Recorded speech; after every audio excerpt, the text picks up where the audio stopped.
country with these kind of resources.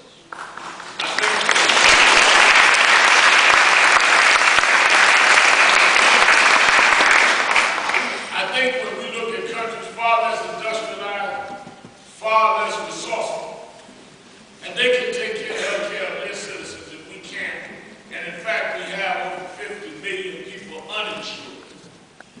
I think, and more than that, underinsured. I think it is one of the shames in America. President Obama promised during the campaign that he would confront this, and he is.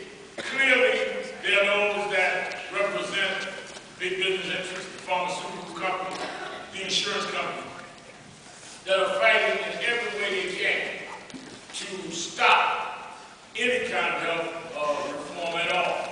Not just public options, which I support, but they don't want any kind of reform.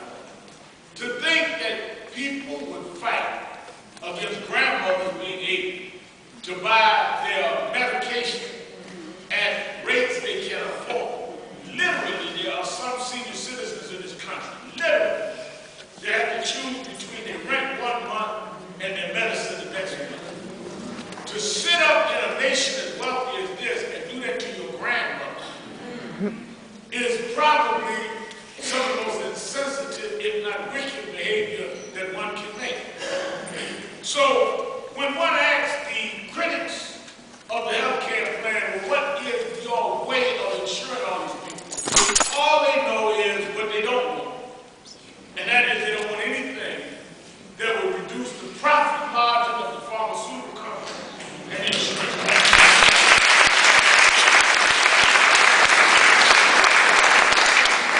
Now, it's very interesting to me, because much of my career, I've been criticized for protest. Most of you know me because of protest. I mean, that's what I basically have done. And all of my career, I've been told by conservatives, work with the system. Why are you marching? Why are you protesting? And I said, well, why work with the system isn't protest? Because you raise issues that way. Work with the system. Don't protest. Now I see some of the same ones that lecture me outside the building throwing teapots, having fits on Fox News. And I tell my good friend Sean Hannity,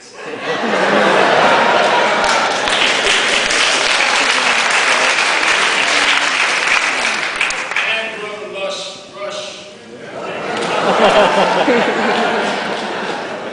I didn't mean anything saying lush, I got his elbow up. I tell them, why don't you just work for the system? Why are you protesting?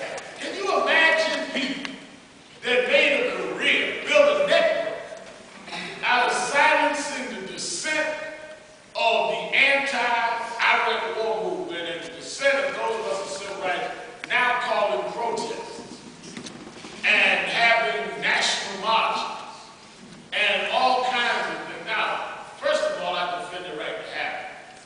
I just think they should be embarrassed that not very many people showed up. But they still have the right to have it. In the middle of it, the venom that has come out.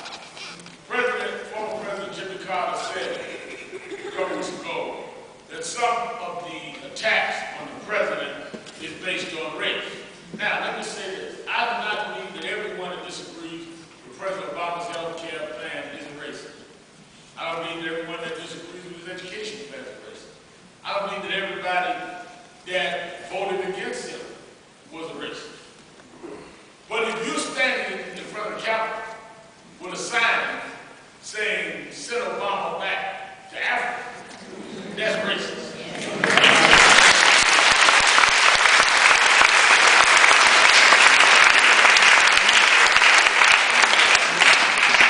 If you're standing up with a sign saying, bury health care and Obama with Ted Kennedy, that's vicious.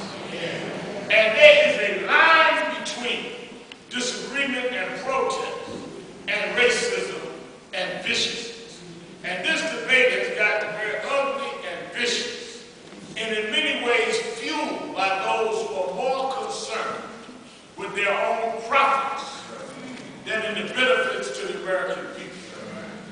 be a shame and a disgrace if this administration did not do what it was doing, and I hope it succeeds, because the people that are uninsured, who can't afford to even get sick, cannot wait on the right political time to get this issue out there and to deal with it.